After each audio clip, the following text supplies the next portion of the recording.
Disclaimer. The information and education material contained herein is meant to promote the general understanding and dialogue of GANs processing.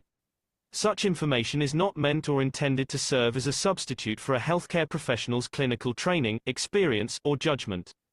For patients and individuals, such information is not to be a substitute for professional medical, therapeutic, or healthcare advice or counseling.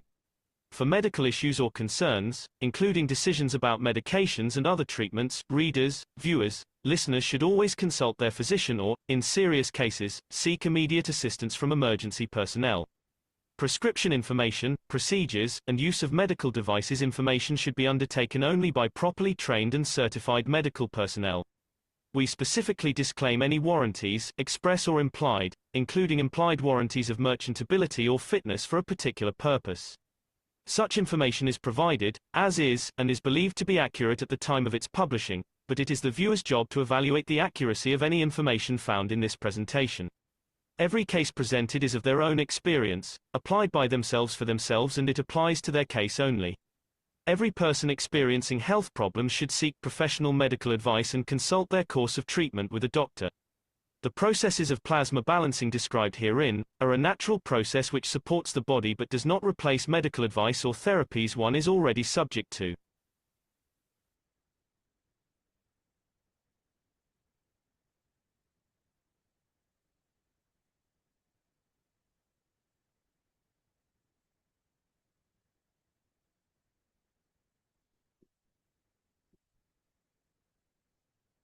And thank you, everybody. Welcome back to the Cash American Knowledge Team meeting of 2025. I want to thank everybody for being here, especially those from off the North American continent. It's not that we're slowly sinking.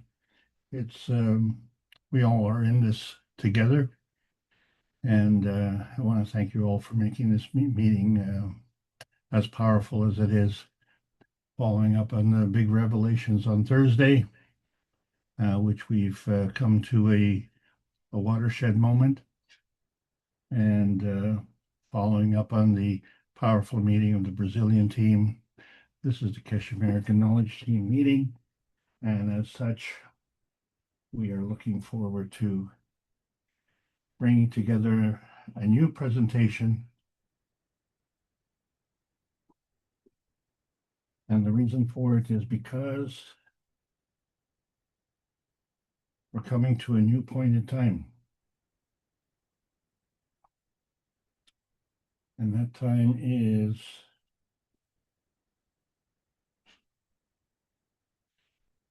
okay, just one moment here, please. Something is missing.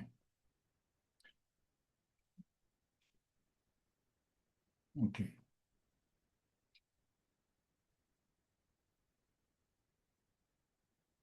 Okay, please bear with me.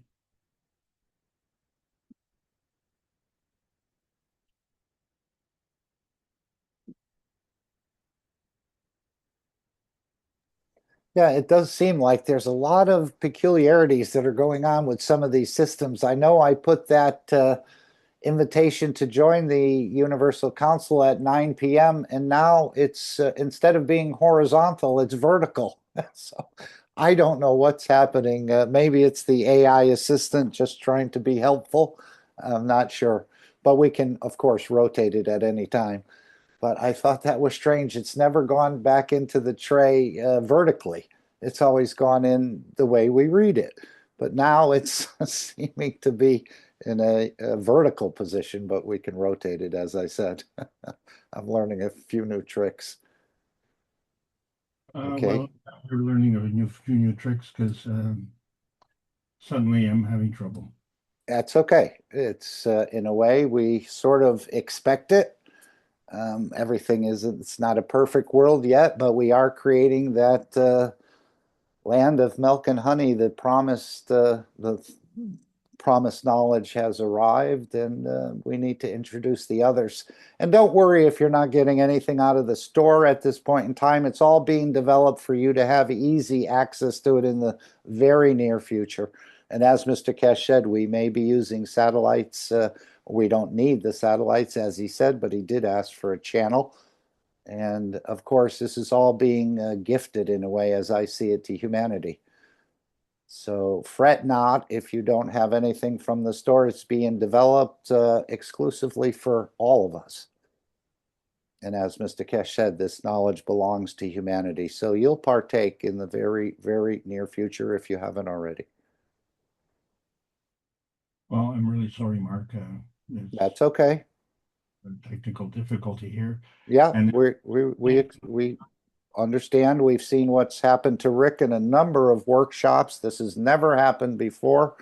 How many videos, and this has happened to me as well. The videos will not start the way they used to in the last couple months. Rick has had the same issue.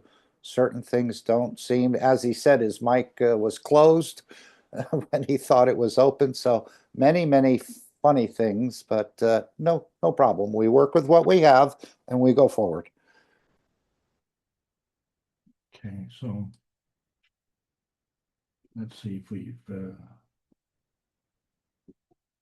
well, I do believe we finally made it to where we want to go. Perfect. I like perfect, Mark. We don't get it perfect very often.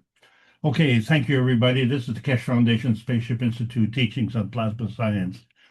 We're going to entertain a new subject here. We talked about nano before, but this is the basic nanotech series. And today we're going to review nano capsules.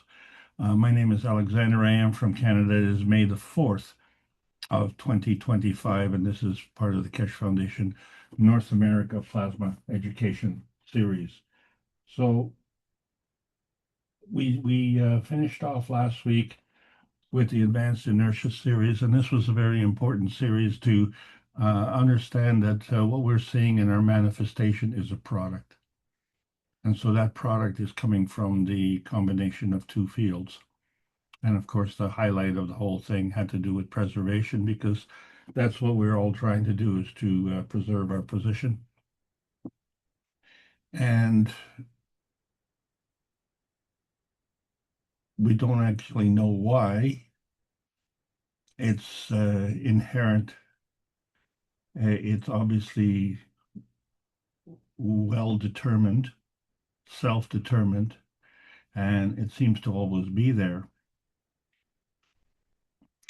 But there's more to it than meets the eye. So one of the things that we wanted to cover as part of the basic nanotech is, we don't want to review everything here, but we really do want to tie things together, because this is an extension of the basic teaching series. And we've been doing this for several years, trying to condense all the knowledge into something that's a little bit more bite-sized, and it still becomes unwieldy.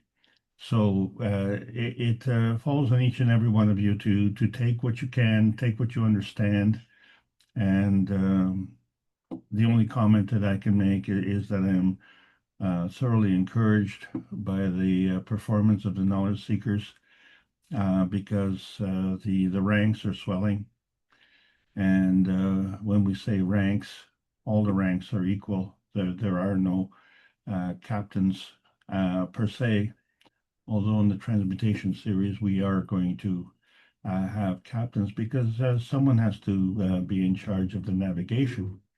But all of us are passengers on the same long-term goal. And one of those things is to understand what this life is all about. And it's a shame for so many that go through life and never get that question answered. And so we're going to try and do that. And it kind of dovetails with a very important event that is going to be happening, because it is going to shake the foundation of our society. It will. And in many ways, we've always said, one day, and it looks like that day is coming. And that is, one day is just a specific event, which kind of culminates in the teachings, especially in the last 20 years of Marin Tevakoli-Kesh, as he's tried to describe, such as book number 1 with the universal order of creation of matter, bringing together the matter, dark matter, and the antimatter. And we find that each of these matters are a different energy state, but they all come together to create the creation of matter. And as such, that creation of matter is a product, an inertia product. And that's what we have to understand, because in book number 2, we have the structure of the light. And so one of those products, of course, is the light. But in order to manufacture the light, we know that the light has to come from somewhere. And so this becomes a very, very important point to understand, because if it comes from somewhere and then it also goes to somewhere, it's kind of like going to the train station, and then someone says, well, where are you going? I don't know. I'm just going to go on the train and go somewhere. And that's really kind of pointless, isn't it? But maybe if you don't know where you're going, maybe you know where you came from. Oh, well, we don't know that either. Well, that's another pointlessness. So we have two pointlessness, and you wonder, if you don't have these points, how can you create the structure of the light? And that becomes very instructive. So once you've created that, then in book number 3, we talk about the origin of the universe, and we've always been confused. Shouldn't that be the book number 1? Shouldn't the universe come first before the matter state? But there is a progression here where we see that the one field splits up into 2. So where we see the 3 fields coming together and the fields going from one to another, and then the fields splitting up into man's universe and the sister universe, we see this pattern. And where exactly are we in this whole business? So what we realize is that we have obstacles. And the reason for it is because we have a decentralized planet. Now, that is actually a very good thing. You know, it is part of the divide and conquer rule philosophy. But when we're talking about one planet, one nation, one race for justice and world peace, as Rick Raymond and members of the Universal Council have tried to put together for 376 weeks in a row, is to try and say, well, we're all part of the humanity family. And so, to everyone's consternation, you wonder, why is it that some members of the universal humanity family decide to harm other members of the humanity family? Fundamentally, if you are part of the family, which obviously you are, and if you harm one member of the family, then you are harming the family. And since you are part of that family, you're harming yourself. And this becomes the ultimate lesson. And to understand that you cannot be more equal than someone else if you're part of that family. So one of the ways to accommodate that is to disown the family. And if you disown the family, then that family has to dissolve. And this is kind of philosophy that is around the initial introduction to nanotechnology. And I wanted to talk about that today because it creates kind of a conflict point, because when you bring 2 fields together, it becomes a binding zone, and that binding zone could create an aggravated situation, or it could create an inertia density manifestation.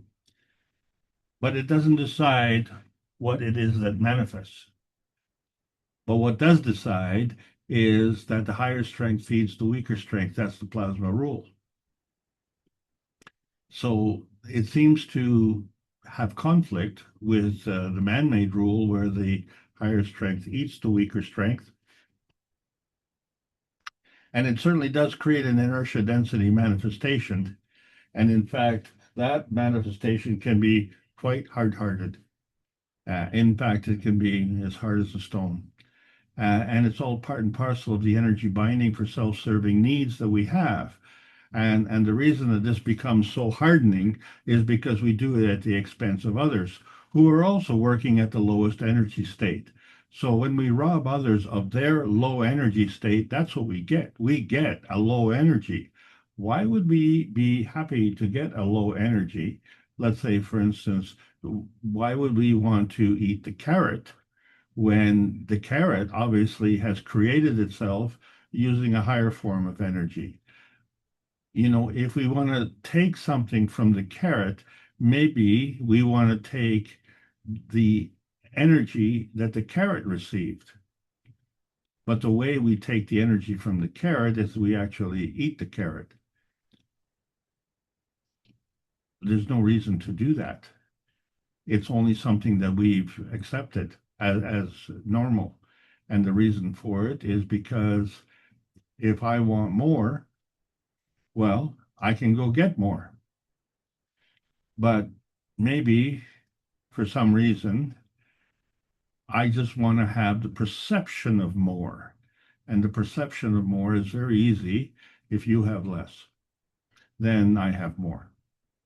So if I take my energy binding in a self-serving manner, which is absolutely important, but if I take it at your expense, then I have more. But that energy, again, is at a lower energy state. So whatever we get is not enough. And so it becomes a treadmill, if you will. And why is humanity deciding to be on that treadmill? Well, because some are able to navigate that treadmill better, and therefore their life is easier. But because it's at a lower energy, there's also delay and consequences as a result of that, and that because of the time factor. So we can have something, but it isn't tangible. It is a perception. It is within your own mental state, if you will. And we can fool ourselves as much as we want. But the problem is that someone has given us these commandments, and I grew up with only 10, and now we have another 14, which gives us a case of 24, which is actually it's a very exciting time in Canada. We're coming into the carnival season, and we're getting very excited because of the big May 24 weekend coming up. So the 24 is a very important number. And they tell us now, thou shalt not lie. Well, why do they need to tell us that? And should I pass that on? So maybe I should tell you, thou shalt not lie. Or have you been told? Well, maybe I should just pass it on to my dog. Or does the dog need that? The dog can't talk. So, is the dog lying? Or what about, the carrot that I'm growing in my backyard?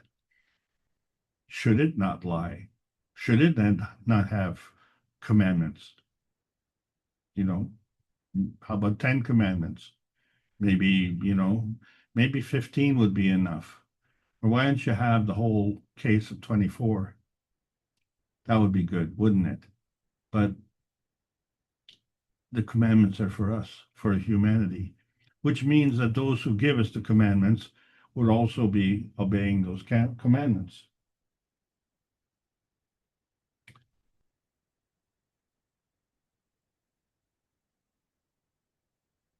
Well, if that were only true. So what we have is a need to have a humanity shield. And the shielding has to be an inertia shielding because we're getting energies coming and going from many different directions. And as a result, it also gets stolen. So there can be an aggressive stealing, or there can be a hostile stealing, or there can be a self-inflicted abuse. Or to make matters real easy, we'll just harm the environment. That's a ticket. That way we'll all suffer. Well, we have to shield ourselves from this suffering. And so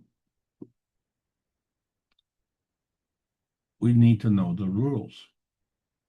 And the rules aren't commandments, because as the rules is for my dog, and as the rules for my carrots, and the rules for the planet are the same, and then the humanity has the same rules.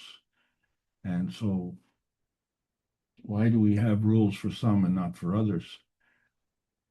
And so the reason is because we don't understand the transmutation highway and how it works. And so we choose to take the lowest energy state, the frequency highway, the pressure highway, the hot highway. But we have now learned about this intermediate highway called the transition highway. And that has a lot to do with the nanotechnology. And it's on the road to the transmutation highway. But that's only one direction. What we have to understand is that the transmutation highway is actually part of the carbon inertia highways.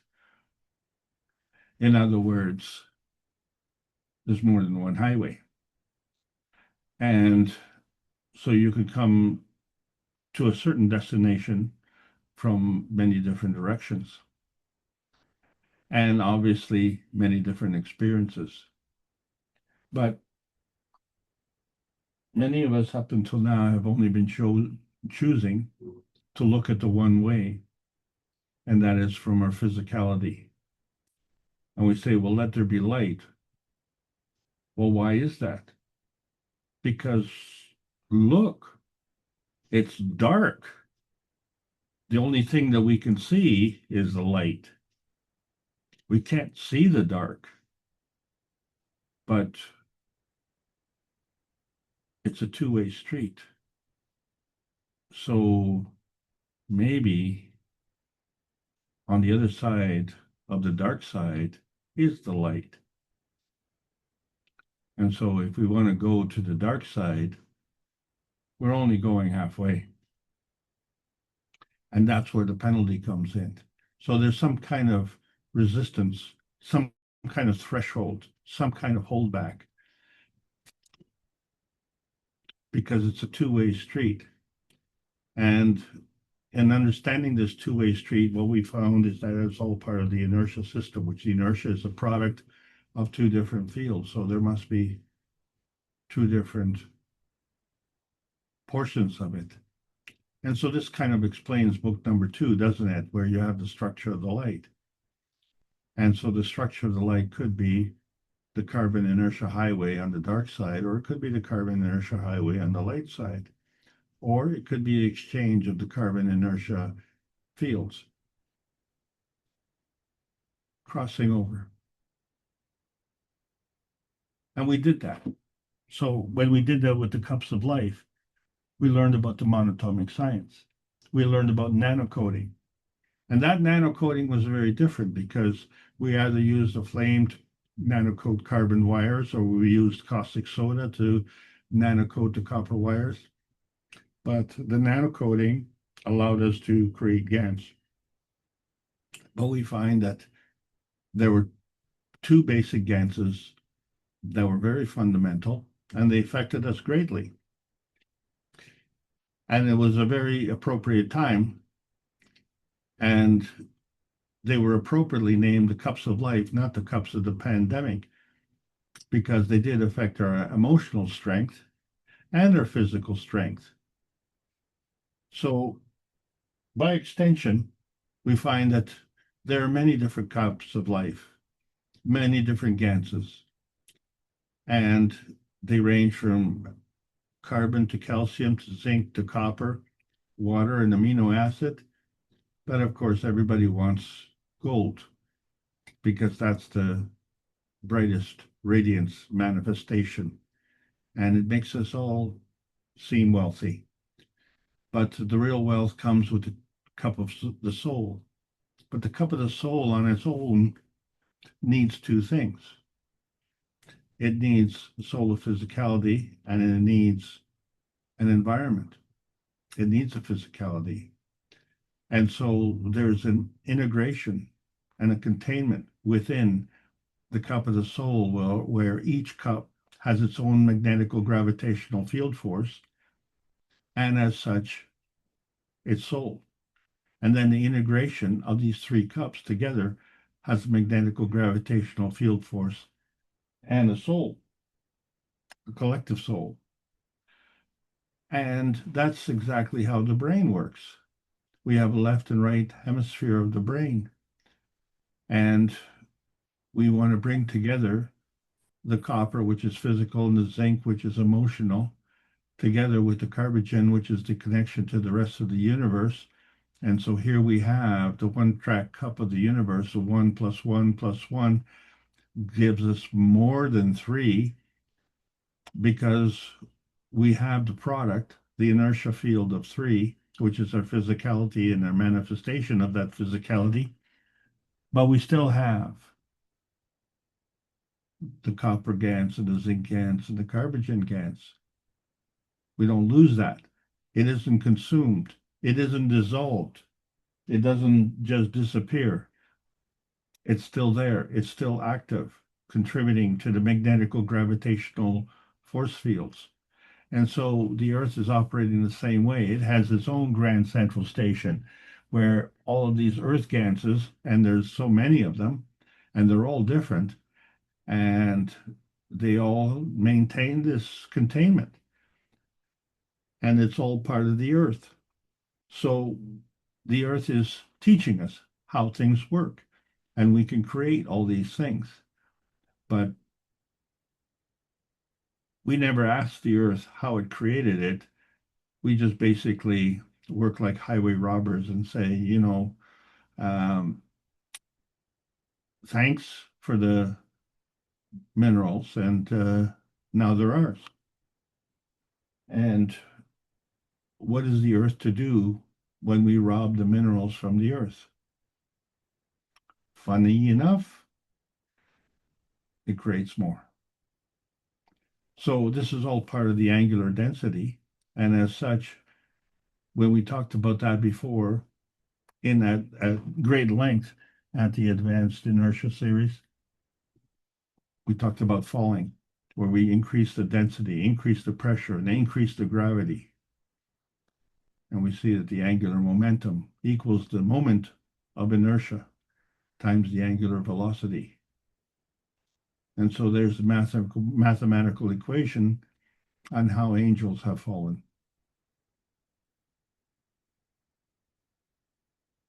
With the desire to have the gold. And as we all know, the gold is more dense than the copper. And so it's very desirable.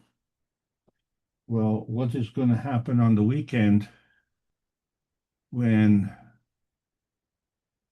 we produce gold for the fallen angels? What gold do we really want?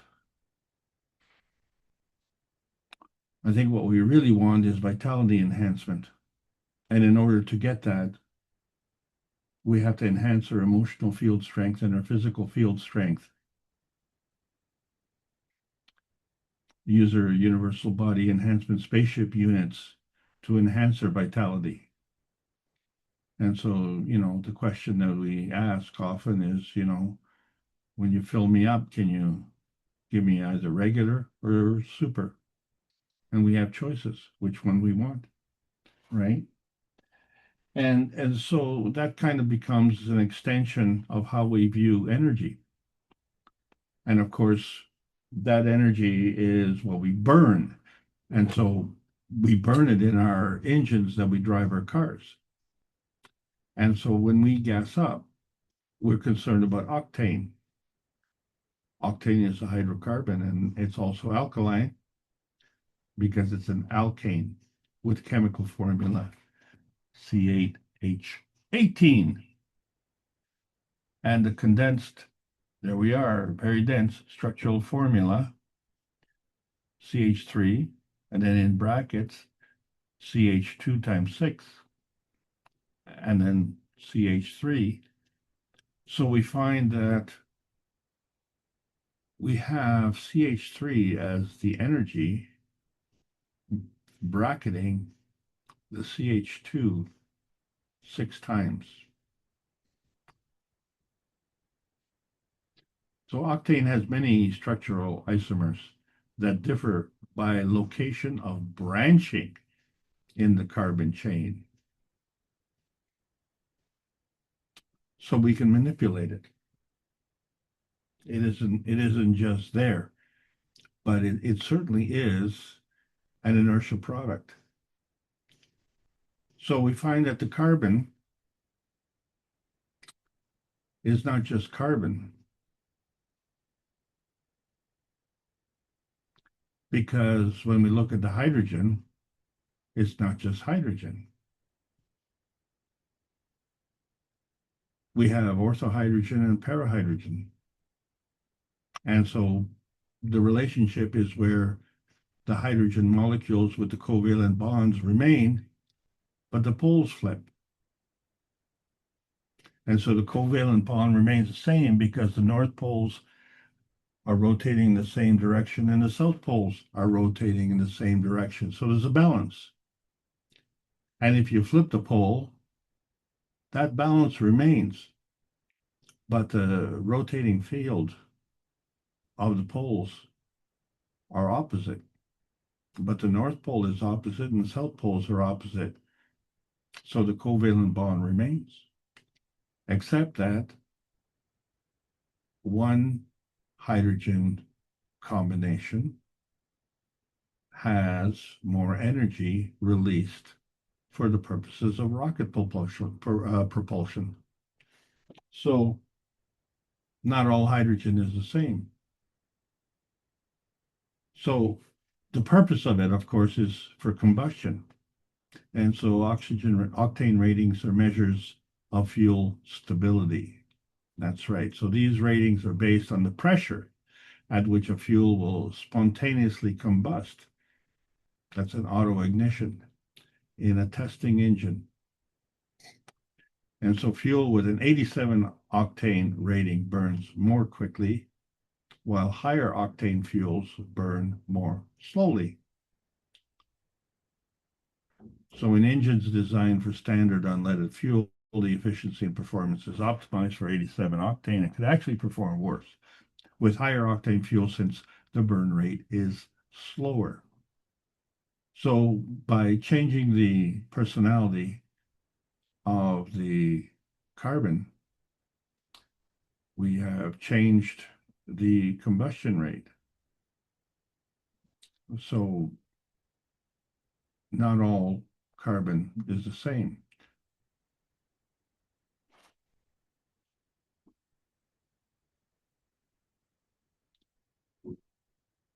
So what we have is a variability in our containment. And it's energy. And the energy gets expended. So when we expend that energy to drive a car, it makes our car go faster or farther or at a higher speed, longer distance. But the emotional energy is contained in anger, but it's also contained in excitement. So it too can be regulated through an emotional control system. And so what is the difference when you're looking at both systems? The burning of fuel is to provide energy, and the consuming of emotion expends energy. So how does it exit its containment? And so that leads us to better understanding the periodic table of prejudice, which is the Earth space range details that show where we have all of these minerals, all in specific locations around the planet. We didn't get to choose that, the planet chose it. We look for it. If we get to choose it, then we don't have to look for it, right? We don't have to dig for it. The only reason we have to dig for it is because we can't see it. So as we prospect and we find it, then we know where it is, and then we have to dig more so that we get more. But when we look at the periodic table of elements, we see that as we go through by mass number, it becomes more dense. And so we find that the more dense it is, the more energy it contains. And the more energy is bound. And so we find that the fuels that we use are very much on the lower mass side. So for instance, gold is at 79, carbon is at 6, hydrogen is at 1, oxygen is at 8. So we find that the higher we go on the table, we have more energy being released. And so the lower we go on the table, we have energy being compressed, compacted, retained. So that's how we look at our fuels, because we want to burn it easily. We want to get more power. And so when we look at one of the early teachings, we talked about levels of magnitude. More power, just like the pH table, goes in increments of 10 times. And each time, 10 times, is a level of magnitude. So if we go from 1 to kilo, that's 10 to the third, that's 3 orders of magnitude. Mega is 6, giga is 9. And we find that giga is already taking us outside of the box of the old science. And now we're using tera, 10 to the 12th. But if we go in the other direction, things get smaller. And so we were familiar with the one being reduced to milli and micro, 10 to the minus 6th. And then we introduced the nanotechnology, 10 to the minus 9th. But it too is outside of the box, and it too carries on to the pico, which is 10 to the minus 12th. And so as we go outside of the box of old science, we come into the field of the new science, the plasma science. And this is where the future is. And so now we understand the relationship between the old science and the new science. And we see that as we approach the extremes, that we get much bigger by orders of magnitude. We also get much smaller by orders of magnitude. So how could the two coexist? And so in that understanding is the basic teaching of the monatomic science. So the monatomic science is the plasmatic matter. And so when we look at any type of matter, let's say such as a magnet, we see that the magnet has a field around it. So whether the magnet is there or whether it's not there, as in a plasmatic state, that field is still there. And what constitutes that field is the relationship between the magnetical and gravitational force fields. And so we call that a maggrav. And this difference, of course, is how we view the chains of man. So, for instance, in the atomic state, the atoms are chained together. And they are chained to density. So as we become more dense and we go from hydrogen to carbon to oxygen,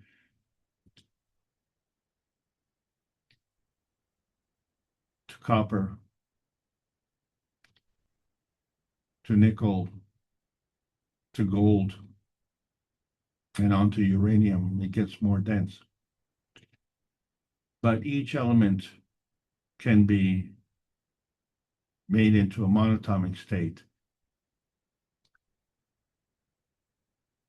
and they become unchained. Each element can be made into a monatomic state and unchained. So that means we still work together, but we maintain our integrity. And then if we align ourselves, as we do with the nanocoating, and what do we do with the nanocoating? We took a copper wire and we either applied high heat or caustic soda, and we created a carbon nanocrystal. And we made sure that we created this alignment, this monatomic alignment, so that they all work together, kind of like combing your hair. But the thing was that the monatomic structure on the copper wire was not copper, but was carbon.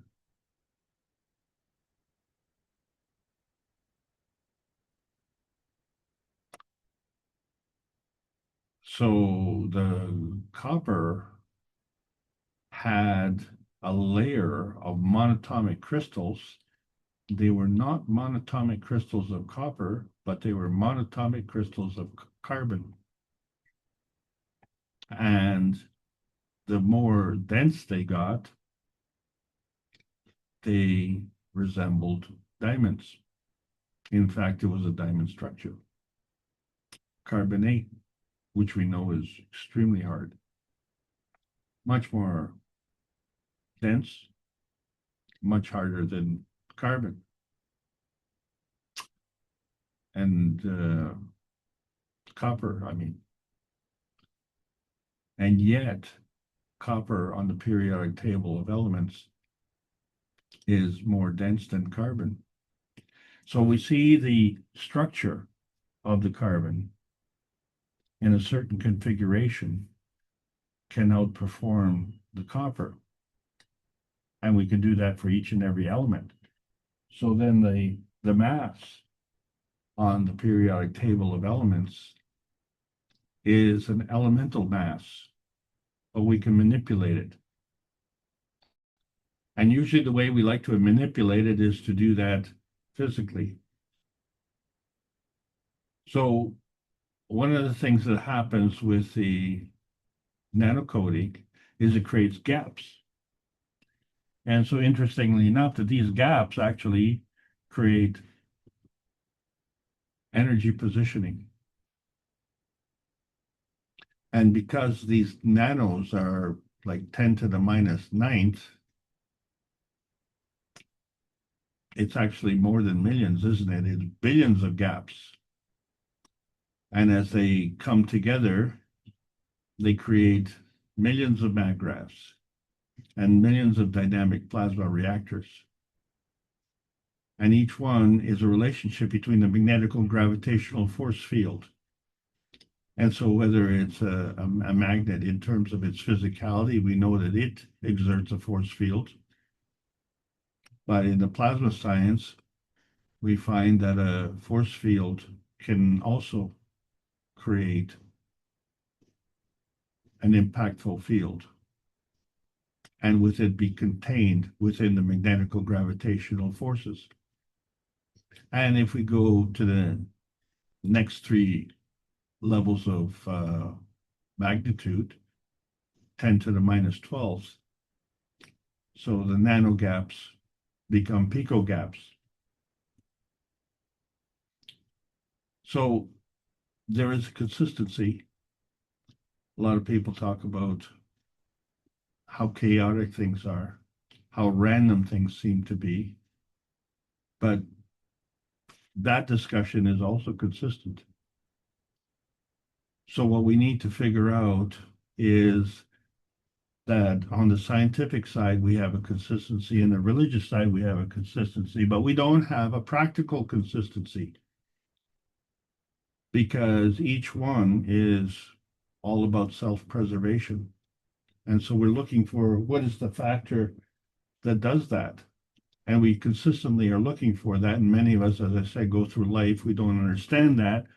But it all has to do with the intensity relationship, which is going to be the discussion today, to work out the magnetical gravitational balance of the maggrav. So we see that there's a scientific responsibility to balance out the conservation of magnetic fields versus the conservation of energy. That's right, the magnetic fields represent energy.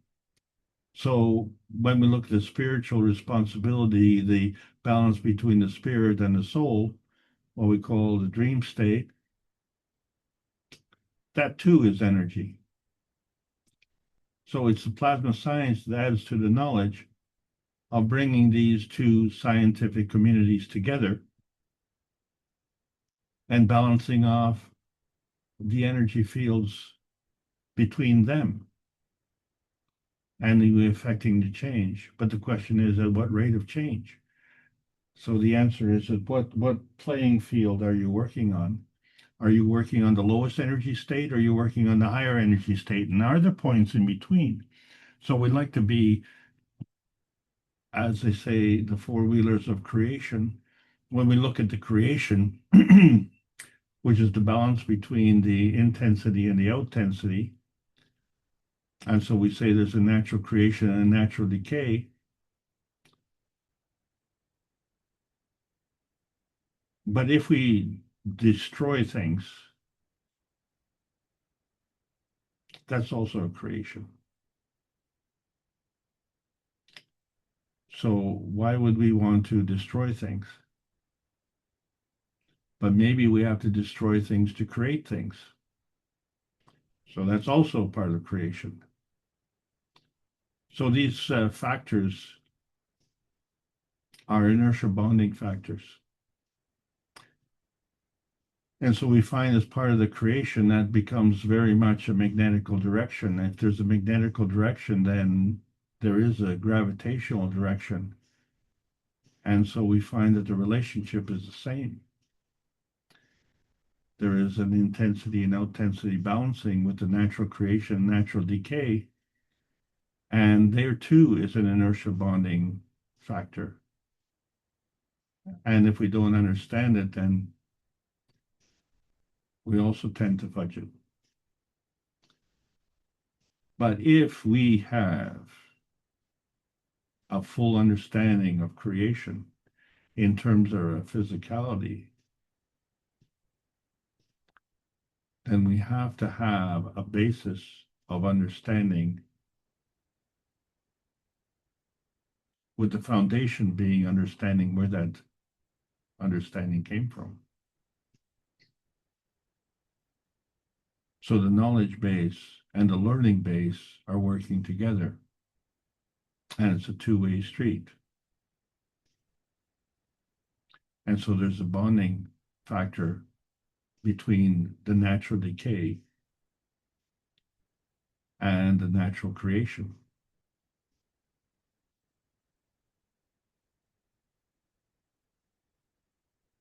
So on the creation side, we have an inertia field with an inertia bonding product. On the decay side, we have an inertia bonding field product. And the two balance together to create inertia bonding field product. So if we want to change this inertia bonding field, we don't just change the product. We need to create a change in the inertia fields that created that inertia bonding. And how far do we go? So is it just blending? And what does blending mean? Is it like stirring sugar in a hot cup of tea? Is that what we mean by blending? Or is it putting all sorts of fruits into a blender and making a smoothie? Or can we retain the individuality of the individual fields and come together with a picture?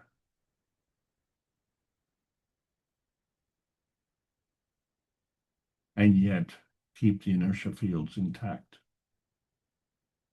Well, of course we can, because when we bring one transition state and another transition state together, we have this transfer state. But in order for that transfer state to exist, it is a creation of one set of 3 dimensions with another set of 3 dimensions, bringing together the transfer state, a combination of 2 states, bringing together what we call the NP junction, which is the negative positive junction. And so the negative positive has to be aligned. And so we can use that alignment for what we call encapsulation. And this is one of the things that people think about when they think about nanotechnology. They think about encapsulation. And that's not what we're talking about. And what is the difference? Well, the difference really is that the encapsulation is a bubble. And so in order to maintain that bubble, we know that the outside of the bubble is magnetical. And so to maintain the tensity of that bubble, it has to be balanced off by the gravitational force field. So that density remains. But then in terms of encapsulation, we have a bubble within a bubble. So then the outside bubble is the containment, and the inside bubble is encapsulated. So the inside bubble is sharing the gravitational force field, and its containment, it appears to be magnetical because it's contained by the gravitational force field of the outside bubble. But since this is encapsulation, what a lot of people think is nano capsules. And the reason they do that is because we have spray bottles. And what these spray bottles do is they offer a delivery mechanism. That delivery mechanism is an encapsulation, but that encapsulation is nano-sized. And so it has a different function. And we find that, for instance, nasal sprays are used to deliver medications locally in the nasal cavities or systemically. And they are used locally for conditions such as nasal congestion and allergic rhinitis. The key point is it's a spray bottle. So it means you take a liquid and you spray it on. Well, it's the same thing we do with halocarbons. Oh, we're back to carbons, another type of carbon. These are stable, non-flammable, low toxicity gases or liquids, which have generally been used as refrigerants or as aerosol propellants. So there you go. You can propel a gas as a spray, or you can take a liquid and propel that as a spray. And so these halocarbons are man-made synthetic halogenic compounds, and they're halogenated, including substances like CFCs, HCFCs, and halons. And they are used in various applications like refrigeration and fire suppression. Isn't that interesting? I thought we were using octane for combustion. But funny thing happens when you do this atomization, which is really what a spray is. A refrigerator uses a cycle of compression, condensation, expansion, and evaporation to cool its interior. And this cycle is powered by a compressor. So this compressor actually transfers the heat from inside the fridge to the outside to keep the food cold. So it works by turning something called a refrigerant from hot to cold and back again. Oh, it's a two-way street. But it does this without changing its energy significantly. So the refrigerant is cold inside the fridge, drawing energy out of the insides. And it's hot outside the fridge, pushing energy out into the outside. And the way it does this is through atomization, which is a spray of the halocarbon. So the act of atomization actually exchanges energy, converting heat to cold or cold to hot. And that's what it's all about, is an exchange of energy. So when we look at bubbles, we know that some bubbles are round, but they're odd and variable bubbles, and then there's bubbles within bubbles. And so this is the game of tensity, a balance between the intensity and the outtensity. So there's nothing inside the bubble. Well, of course there is. There's air inside. And the air inside balances the air on the outside. So that helps with the tensity. So it's just a matter of how much can you stretch the bubble. And it's a surface tension, isn't it? That's the tensity, right? And then these tensities, well, sometimes they interact. So you create different kinds of funny bubbles.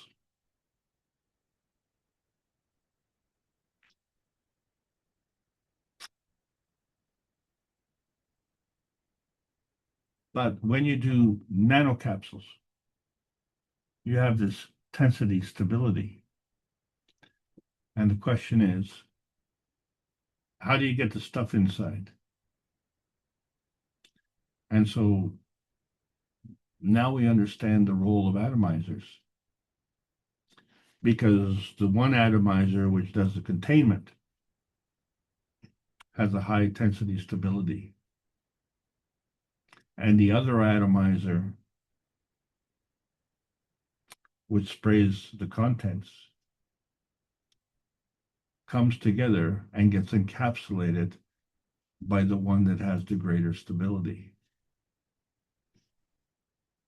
So we have seen where we can take the contents from one tensity stability and transfer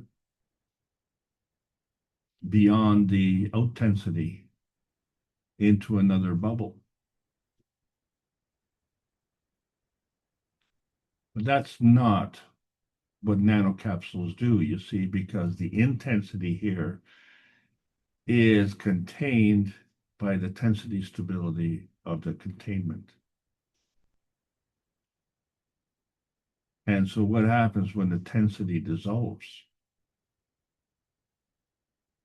Well, first thing is the magnetical energy, it dissolves.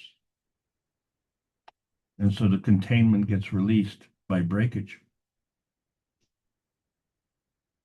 And if the magnetical dissolves, then so does the gravitational. So that takes care of the containment bubble. And the contents spill out. But the content intensity dissolves because it was depending on the containment of the outside bubble.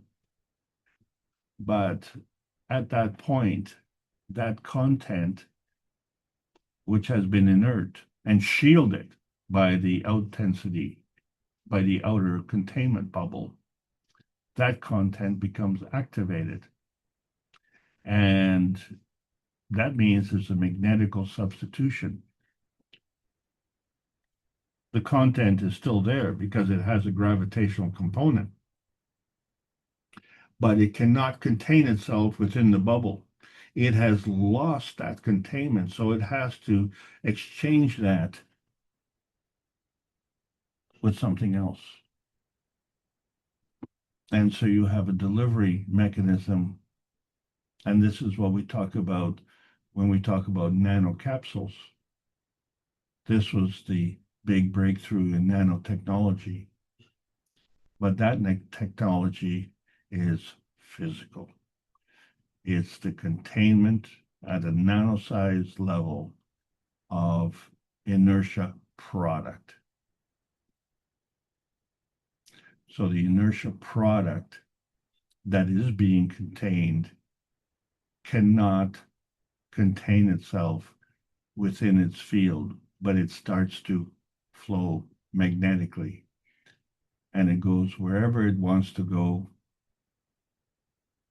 based on its magnetical substitution. So the nano capsule mission is accomplished. You're delivering an aerosol, or you want to lower the temperature in a refrigerator, you dissolve the density. You increase the energy in the atomization, and then you dissolve the containment, and so it has to release. So in the physical state, we find with the nanocapsules, it releases the contents. In the refrigeration state, it releases the energy in the containment. It's the same thing. But the physicality remains. And so you can do this over again. But we've lost that containment. We've consumed it. It's gone. And that is not the nanotechnology, because that's not how the sun operates. The sun has its NP junction, and it can emit in a perpendicular momentum a mass in motion, and it can stack it. And so we see this gradient charge. So we see the intensity of the sun is still magnetical, and the intensity is gravitational. And then we see the perpendicular momentum coming out, that emission, and it still maintains its negative-positive relationship.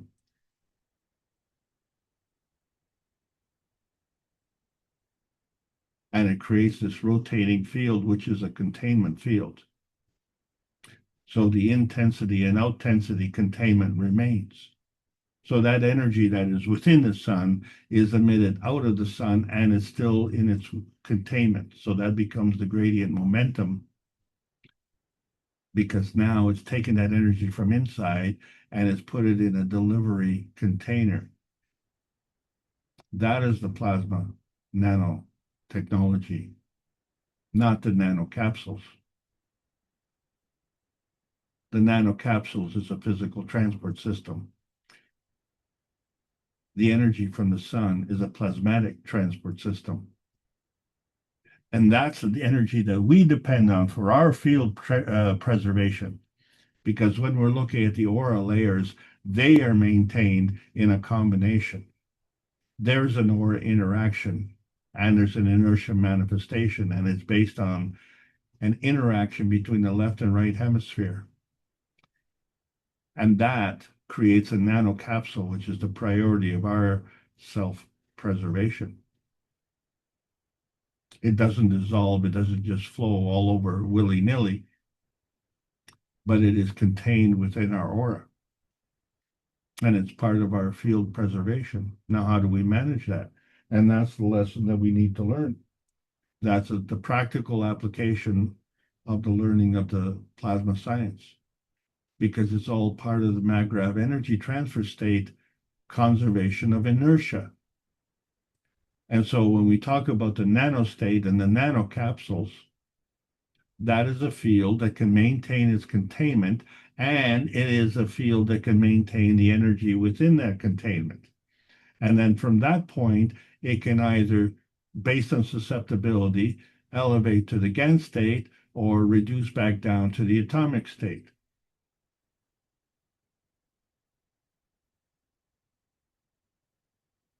But those are just the basic 3 dimensions that we see in our physicality. So what we are confirming is that we can apply the plasma science to our physical state.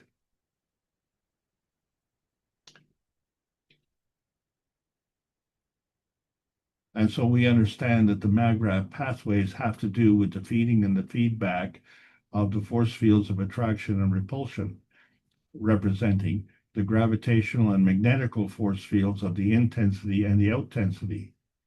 And so now we understand the relationship between the electron and the neutron. They each operate by the same rules of the magnetical gravitational interaction, but they themselves have a magnetical gravitational interaction. And so these become the fundamental components of the atomic structure. But when we get into the nanotechnology, we are talking about the monatomic structure. And so in the beginning, the neutron came before the atom. So the atom is the electron-proton combination. And the PM tick is the monatomic structure. And so this came from the darkness, which they let there be light. And where does it go? It all depends on its susceptibility. And so this is the principal matter, which is magnetical, and it flows towards and converges with the antimatter, dark matter, and matter gen in a plasmagen conversion. That becomes a MAGRAPH field, but it cannot manifest in its physicality until it can manifest a physical product. And in order to do that, it needs a place to do that. And that is another MAGRAPH field, which we call Earth.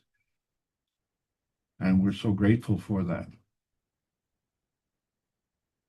because our convergence is dependent on the Earth's convergence. And the convergence of those 2 fields is the field interaction, which we call inertia, the gravitational MAGRAPH field of our physical existence. And so we understand how our physical existence came to be. Well, if we want to change our physical existence, then we don't modify our physical existence by modifying the product. We modify the creation of that product, which is the fundamental principal matter which contributed to the inertia field. And so the Keshe Foundation has elevated itself to working exclusively with the plasma. So these fields are rotating fields of magnetical and gravitational force fields that work together, where the magnetical fields are working together magnetically in a counterclockwise way, and the gravitational are working in a clockwise way. But those fields come together. And then we still haven't answered, well, where do they come from? And so that becomes the whole understanding of why, when we look at the rotating hemispheres, like we have the hemispheres in our brain, the Earth has rotating hemispheres which go counterclockwise, and they meet at the equator. And yet the whole physical inertia product rotates in one direction. And so the sun comes up every day and sets every day. And it does that day after day after day. But in fact, the sun never sets on the Earth. Just because it's sunny on your side, it doesn't mean it's not sunny on the other side. You just have to wait for half a day, and then it'll be sunny on the other side. And the other side and your side are part of the same side, the Earth side. So whether it's day or whether it's night, we exist. And the reason we exist is because we're able to maintain our containment. okay, because this energy is coming to us, whether it's coming directly from the sun or it's coming through the earth, and the earth is imparting that. All of this comes together as energy. It is an energy that's packaged nicely in a parcel. And so this energy, the tensity remains. However, it has different flavors. It has different characteristics. And these are the true nanocapsules, because each nanocapsule has its own containment. And it can be extracted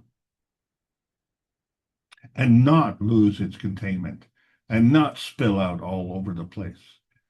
That's the difference between these nanocapsules and what conventional science is called nanotechnology.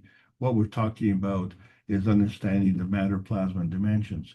So in order to have these inertial products of physicality, we understand that that's a manifestation of things gravitationally that we can touch and see.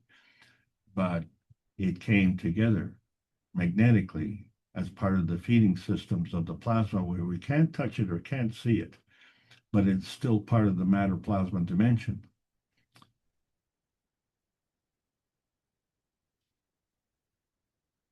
So we're still trying to be feedback dominant, and we have to change that. And it isn't difficult to change because we don't really have to change it physically. We just kind of have to change to understand that when we see that hydrogen, and we say, well, let there be light. Well, sure. And then it gives us its fingerprint. It has a light fingerprint, what we call the emission spectrum, and it's unique to hydrogen. And so that's a gravitational confirmation. And it came from somewhere. But as we said, not all hydrogen is the same. Hydrogen is not hydrogen.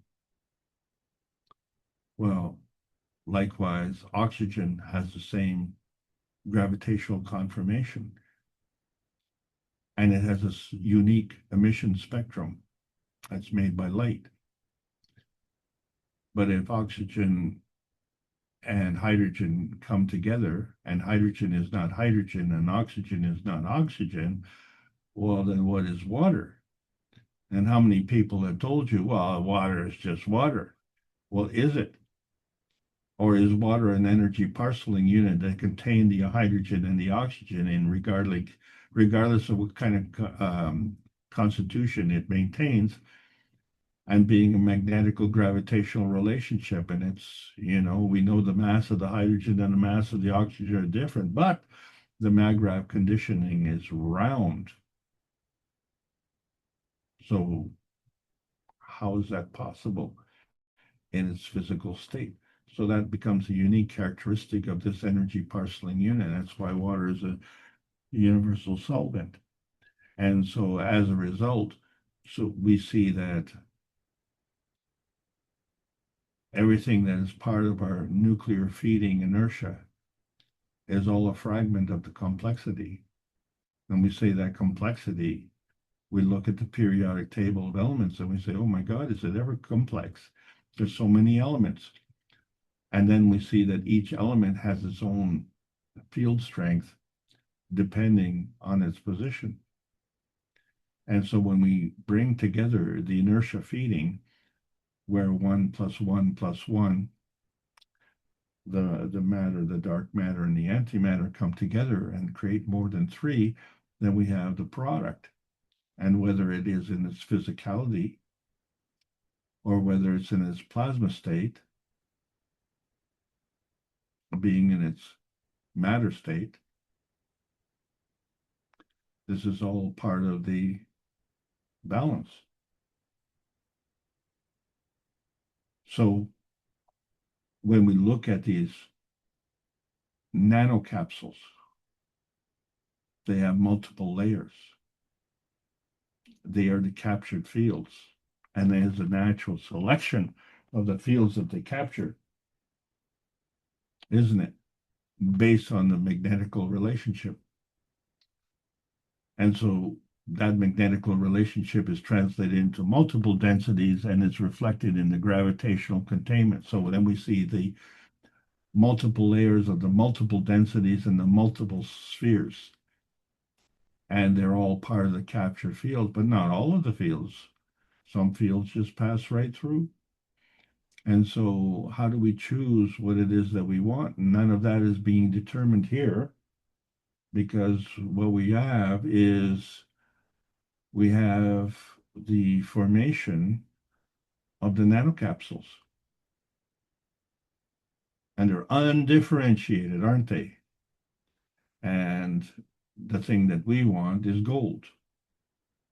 And so we're asking for the research teams around the world to join the KAKT space plasma research teams and advance the technology, because we don't have to dig for gold anymore. We are at the crossroads, May the 10th of 2025.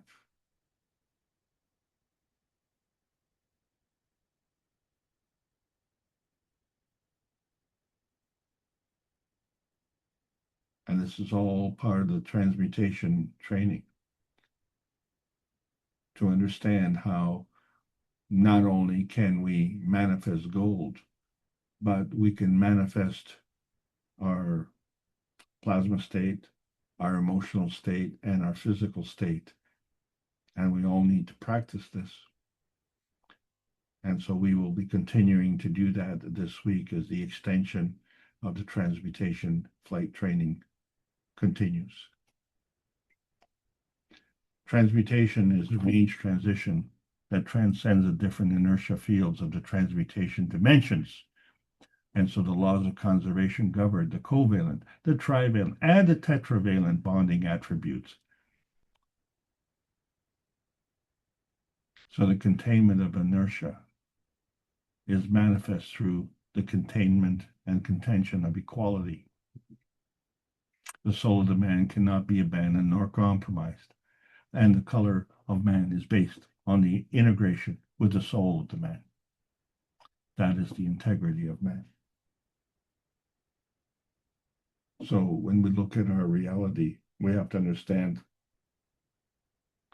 that our reality is a product, but there is an augmented reality that contributes to that product, because there's a flux and a flow towards, to, into, within, through, out of, and from every charge, every form, all mass, matter, or substance.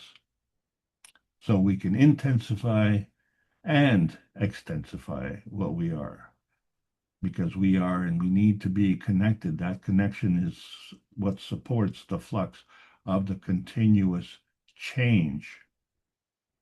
And that connection is hooked on life.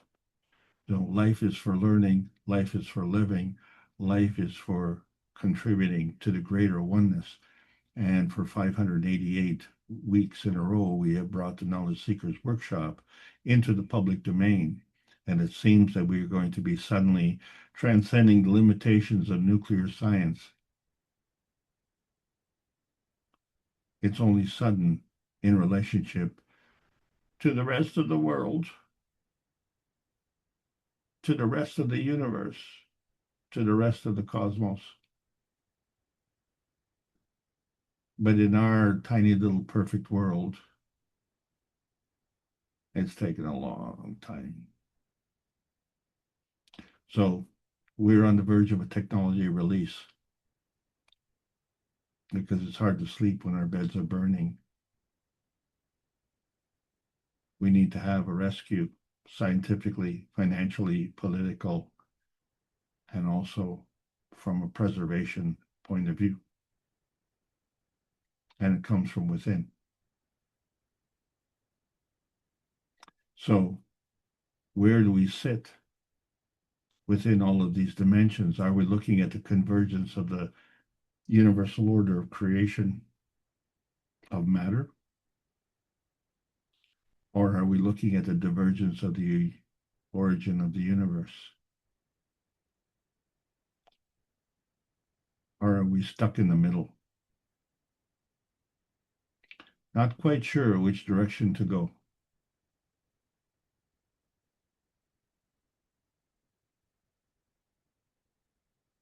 Well, I think we all have to open the map that we were born with and understand that the purpose of our mission is to deliver peace, because the encapsulation allows for containment. So we have potentiation layers of emission,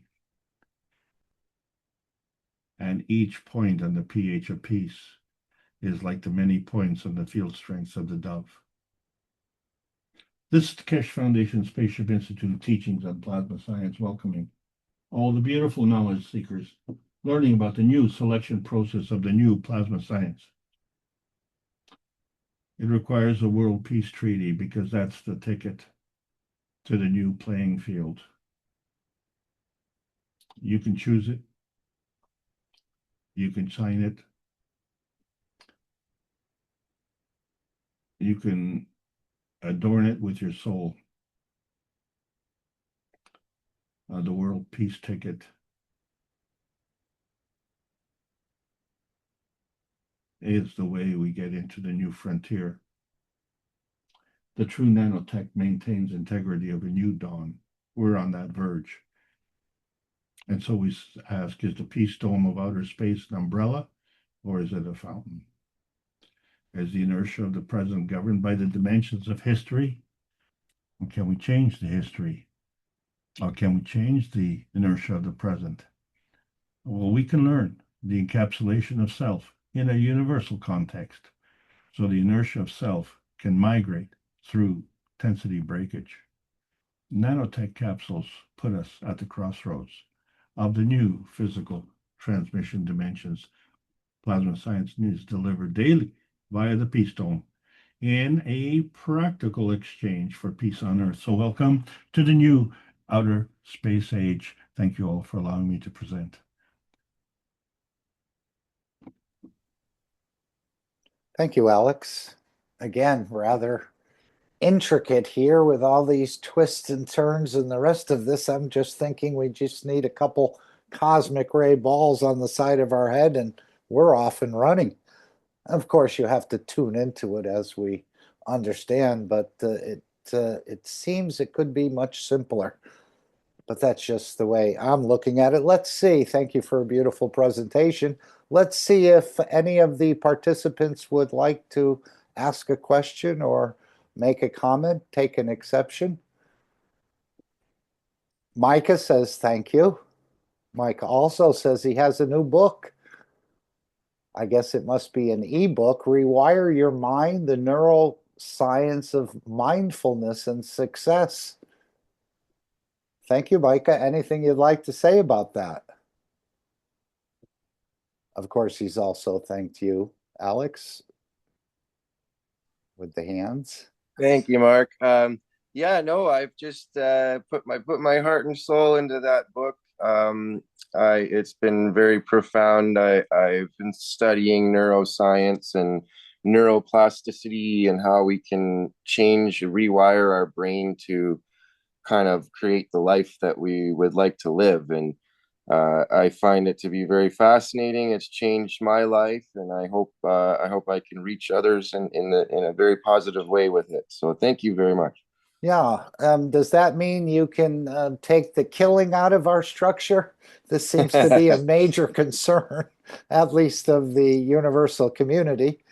Yeah. Well, I hope that through the knowledge that it'll change people into more loving, kind, compassionate people. Absolutely. Well, thank you for your contribution and much success.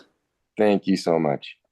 Thank you. Thank you very much. And the links are there for you to. Is this something you can read? Is this a synopsis or the full book, or how are you approaching it? That's actually just a preview. It's up to about the second chapter. And there's a link in there if people want to purchase the ebook.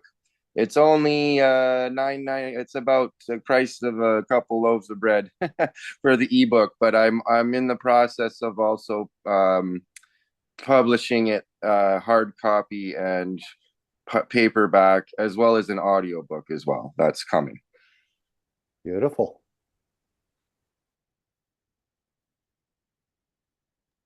Yes, we're all carrying a very small corner of a very large carpet of peace, and I think any sort of way we can reach others to consider these other dimensions, or as you say, rewire the neurosystem. And this may be happening in a way as the sun comes into play in some of these other systems that we're talking about from the Keshe Foundation. I think we will see another structure. And it was interesting, Alex, you often talk about the aura, and Mr. Keshe mentioned face recognition. Now we can have, I guess it'll go to aura recognition. Perhaps they're developing something in the background because he said the face changes or something like that. But now we can take a reading of the aura, which I think they can do today, but they can identify, he talks at soul recognition, I think, through the aura or what we're emitting. Well, of course. Mr. Keshe, Oh, go ahead, Randy. Mr. Keshe has always said that when our soul's in space, we're recognized by our energy, not by our name, and they're recognized as an Earth soul. So and that was an excellent teaching today. I learned a lot about Nano, Alex, and I look forward to the next session. Wow, thanks, Randy. Right. When you, any questions for Alex?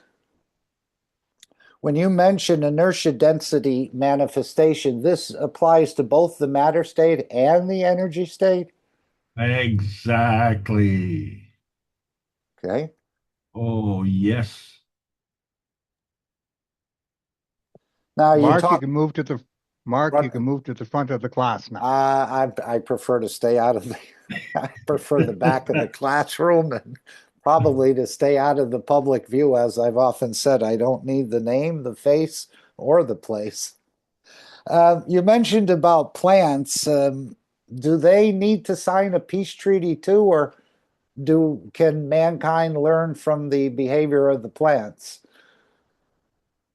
Alex. Well, the plants themselves have a will and a determination, and it's based on self-preservation. But their self-preservation is based on their purpose. And if we understand that the plants are chemical factories, in other words, they derive the energy from their environment, and they combine it with the energy that they get from the sun. But the plant above the ground gets the energy from the sun during the daytime, whereas the root below the ground gets the energy emitted from the earth. And so that's the difference between the root and the stem. And it also, if you look at a carrot, its leaves grow above the ground and the carrot itself grows below the ground. And isn't it strange, we tend to eat what's below the ground. But the point is that nourishment comes from the environment where that is planted. And of course, if we do this on a repeating basis, we deplete the energy and the nutrients in that area, so it needs to be supplemented. And so there we go with fertilizer. So now we supplement with the fertilizer. And what is fertilizer? It's a containment of some sort of energy. And some of the modern fertilizers are actually nano capsules, where the nutrients are encapsulated within a carrier, and so that carrier breaks down in the presence of moisture, and there's a time delay because some capsules have a thicker encapsulation and some have thinner, and so that release is staggered. because if you release all the nutrients at the same time, you understand that you kind of get a Chinese buffet with 120 dishes, 120 meals. And if you don't replenish those, then eventually all those 120 dissolve into non-existence, and the dishwasher has to come in to wash all of the dishes, and there are no meals left. So then the farmer has to fertilize again. So with the time release nano capsules, it provides an extended duration. So again, that's an artificial feeding. And when you look at the plants, because we are contriving the result, because we're contriving the inertia product, we want to grow potatoes or we want to grow corn. Okay, well, that's not the way the plants decide. The plants look at the earth and say, what do you have here? So for instance, dandelions, I just use that as an example because we live in a area that has an unbelievable amount of dandelions. And the reason for it is because the soil is acidic. And the reason the soil is acidic is because of all the pollution. But it's only the top of the soil that's acidic. Underneath, the soil is alkaline. How do we bring that alkalinity back to the surface? So we find that the dandelions are saying, hey, we're here, we're going to be the messengers. We are going to be the nanocapsules to bring the calcium from the depths of the earth and bring it to the surface. And how we're going to do that is we're going to send unbelievably deep roots, uncharacteristically deep roots, and send that down and start processing the dense alkaline soil and its energy. And we're going to use that energy to grow. And then that becomes part of our nature. We have transferred that calcium from the soil into our nature. So we understand the cellular structure of everything is fundamentally seeded, as in planting a seed, with calcium. And so when that dandelion comes to the end of its season and starts to die, that calcium has to be released. And it releases on the surface of the soil. If you know this, and I did this experiment. Unfortunately, it took 3 years. But the thing was that in the first year, I didn't cut the grass. I had an enormous number of dandelions. So the grass grew, and as it grew, it grew faster than the dandelions. So it stopped the dandelions from growing as much. But the dandelions then decided to grow taller. And so the second year, I was overrun with dandelions. So we just had to let them go. And in the third year, you would think that we would have even more dandelions, but the opposite happened.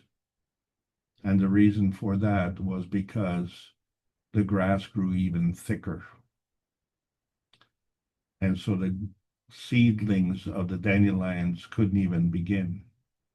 But also, the pH of the soil had changed. And as a result, we had different insects come. We had more worms. We had more birds. We had more small animals. and it was a very peaceful environment. So the dandelions proliferated on behalf of the earth.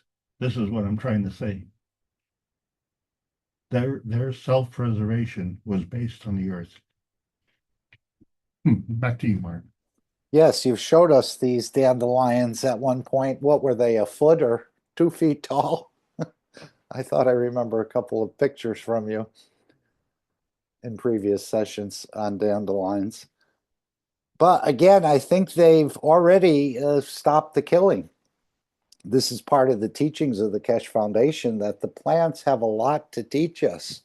Man brags that he lives 90 or 100 years when we have olive trees in Italy and other places 2,500 years old. But of course, they don't have a mouth.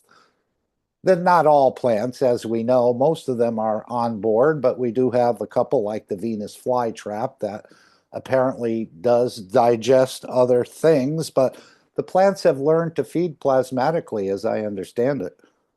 And they don't go chasing for food or anything like that. They're able to create this dome and be able to absorb. So I think they've already fulfilled the commandments in so many ways. Now, go ahead. Well, I just wanted to say you brought up another point here, which I wanted to address, and that is, once the dandelions fulfilled their purpose, they stopped growing and they left, and of course they would move on to another location.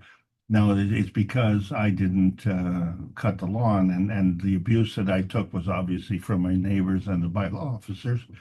But that's another story.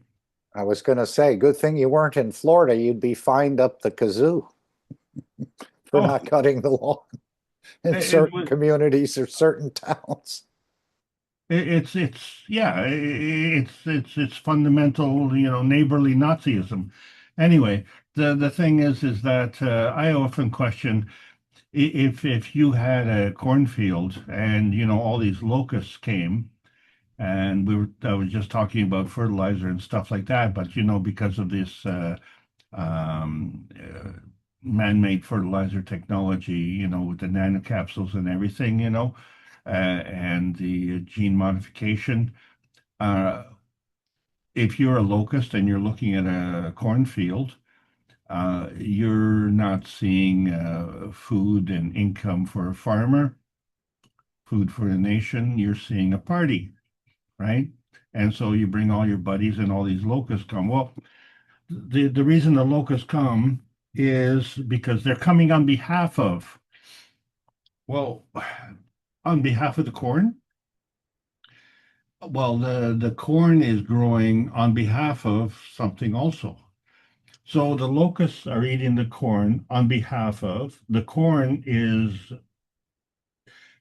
processing the nutrients on behalf of. Well, what is it that they're on behalf of? Is it on behalf of the farmer? Is it on behalf of the population that needs to eat? No, it's on behalf of the earth, right? Because the earth is saying, look, you've polluted me with that fertilizer, because yes, it is. We know that, certain kinds of fertilizer, they actually harden the soil, right? I mean, they use it in extreme cases for making runways in jungles. Talk about hardening, harden so much that you can land a plane on it. But so on behalf of the earth is what I'm saying. And then, of course, now the corn is stressed, the earth is stressed. So the locusts are saying, well, the corn couldn't do the job on behalf of the earth well enough, so we're going to come and help it. And so they come and they eat the corn, I guess. But once the party is done, they go. My question, where do they go? Okay, so as far as the dandelions are concerned, they came on behalf of the earth. At the end of the season, they die, they drop the calcium, and then they go, they don't come back, they go somewhere else. But it's a seasonal thing, so I understand that. Where did the locusts go? And so it's entirely possible that they are here on behalf of the calling of the earth. And once their mission is accomplished, they just transmute out of here. So maybe they are more sophisticated than we are. Oh, for sure. Absolutely.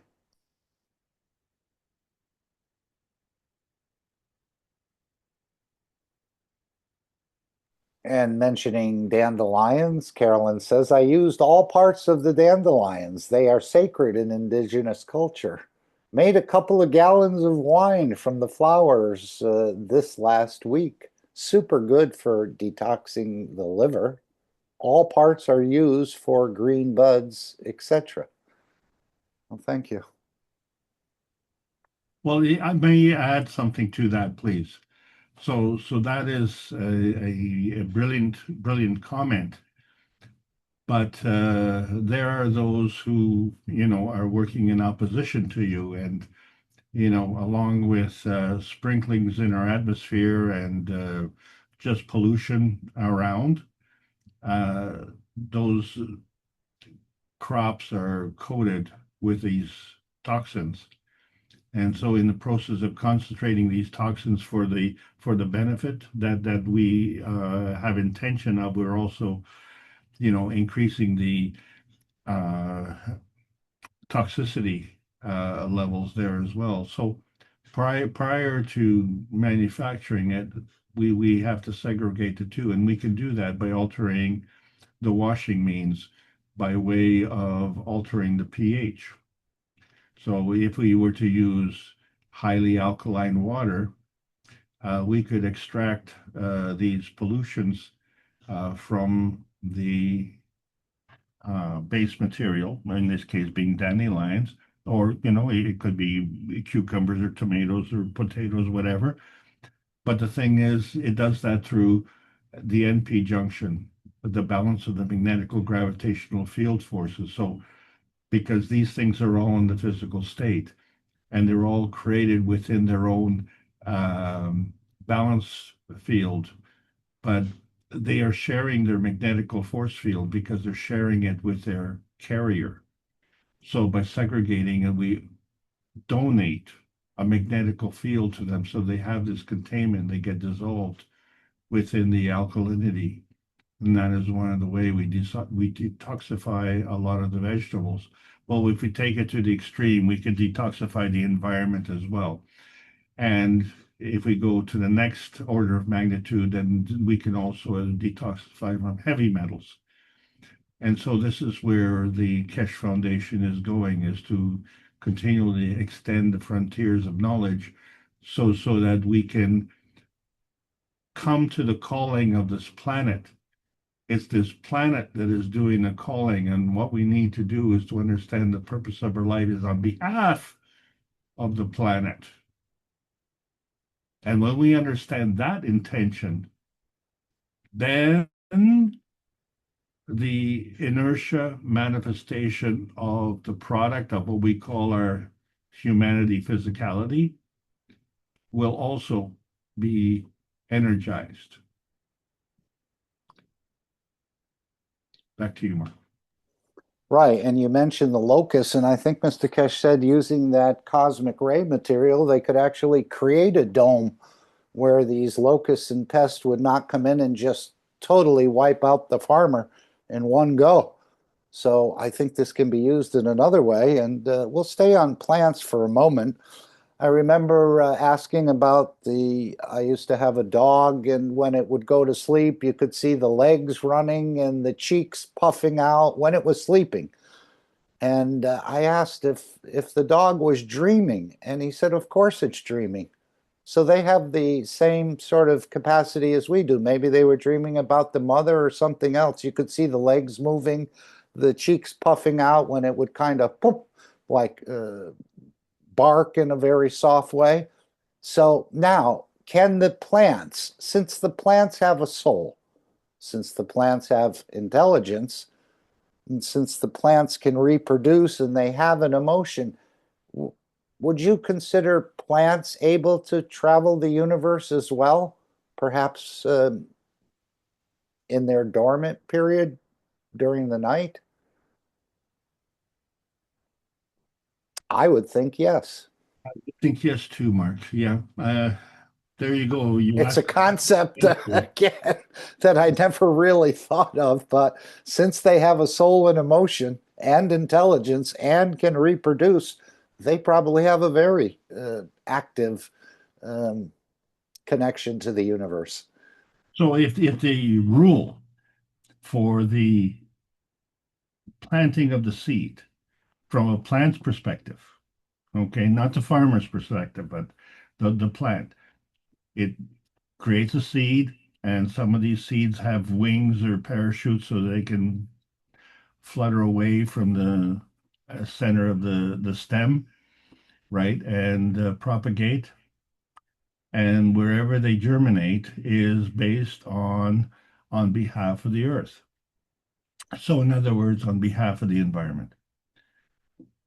So what you're asking is, would the plant be able to germinate its seed in another location? Of course, this is what they use the birds for, and this is what they use the animals for, that they've found a way to protect that seed, and it can pass all the way through the digestive system and be deposited in another location and start a new life.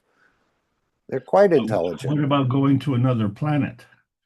Could they do that? In the energy state, yes, and in the matter state, yeah, I think many plants do drift off and get pulled up into the higher winds of the atmosphere. And as Mr. Kesh said, there's many trees on many different planets from this planet, but we can't see them because they're in the energy dimension. Yeah, so they can do Mhm. this on behalf of their environment. Okay, so they already know the rules. So one of the reasons that we want to transmute is for our own personal benefit. What we need to really do is to kind of flip that around and understand that our personal benefit can only benefit if we are doing it on behalf of the benefit of something else. So in other words, the plant's preservation, self-preservation is based on a hospitable environment, not a hostile environment. And when I say a hostile environment, it doesn't have to be so hostile or an inhospitable. It has to be based on the calling. It has to be a welcoming. So it's not, say, avoiding a certain environment. It is drawn to a certain environment. There's a big difference. So one is welcome and one is shunning you away. And we need to do the same thing. We need to understand that we are here on earth because the earth has called us and we are welcome here. And we're all welcome here. So we all have in our own way of contributing to that. And most of us, want to live in peace. Why not? That's why we came here in the first place. So just because we forget doesn't mean it's not there. We need to remember, and that's another subject. So understand it's on behalf of. Back to you, Mark. Yes, so I think we have a lot of payback that we have to clean up the planet quite a bit. I know you talked about fertilizers, but the plants seem to do quite well before fertilizers came along. Would anyone else like to ask a question? I've been speaking quite a bit today, and so hasn't Alex, but he's willing to entertain questions, comments, exceptions, disagreements.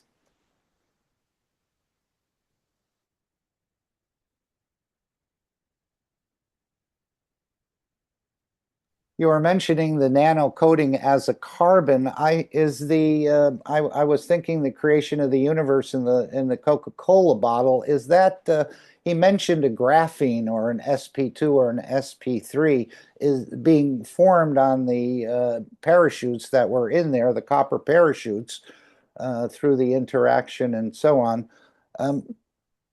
So is the graphene the same as a carbon? 100%. Okay. Okay. And a superconductor. Because I was thinking when you nanocoat, you're popping up the atoms of the copper. I did too. Okay. And wrong. Where they rise above and hold above the matter state of the copper as a magnetic field. But I would still think it was copper. So how did you become enlightened to this? Well, as you said, sp2, sp3, which is a diamond structure. So, this is, if you were, Superconductors. yeah, but if you were very devious, you could coat almost any element with nano coating, and they would pass a diamond test.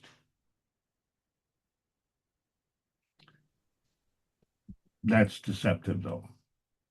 Yes, and there's so much more to this nano coating process. He said the GANS is pretty easy, but the trick is in the nano coating, which on one of those energy devices, he said he spent 2 months nano coating a certain way. And there's a lot of tricks in this process, and I know the Iranians are quite advanced. I think 50 years ahead of the rest of the world in nano coating. So there's a lot to that. But again, I think that we'll learn more as time goes on. Anyone else have a thought, a question, or a comment? And how about what Mr. Kesh mentioned, that everything seemed to coalesce at the same time in the universe? All the stars just appeared? Am I misinterpreting that? It's almost like you go into a ballroom and all the lights are off and all the lights come on and everything is set up. Is this the way the universe was created?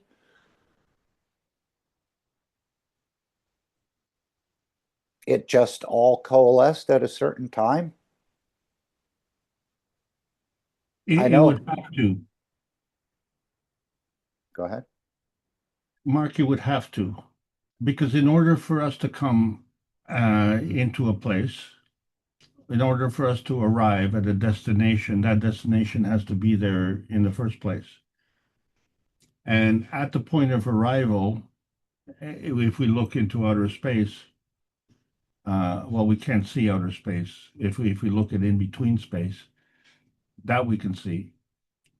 It had to be here also.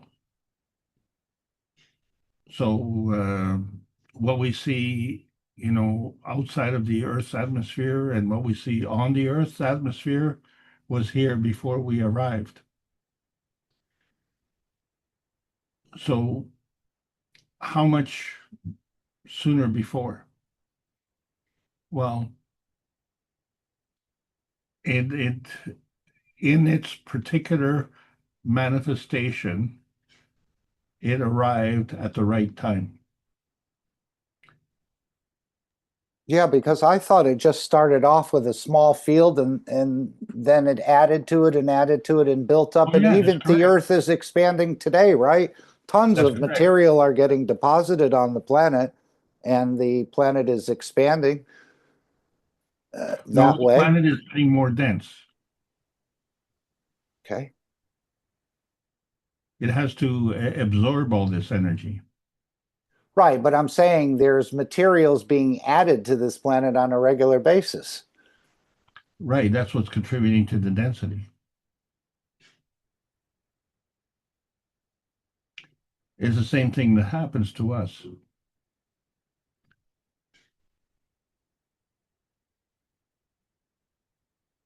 Okay, did you like my example of the two bells I ringing? thought it was really ingenious, yes.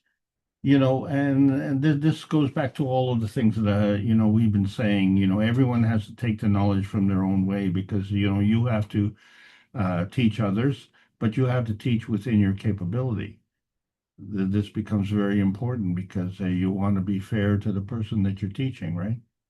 Yeah, it does seem like an easy way to understand that 1-in-1 fields is more than two by using the sound as an example of it, or the bells. Well, a musician.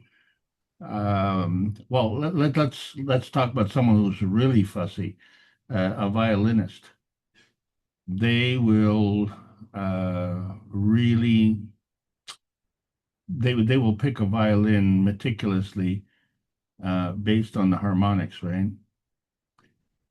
So those harmonics have to do with the quality of the wood, the quality of the finish of the wood, the cut, and everything. So the violin itself was an art form, Oh, and for sure. Many secrets in the creation of a violin that still haven't been opened up.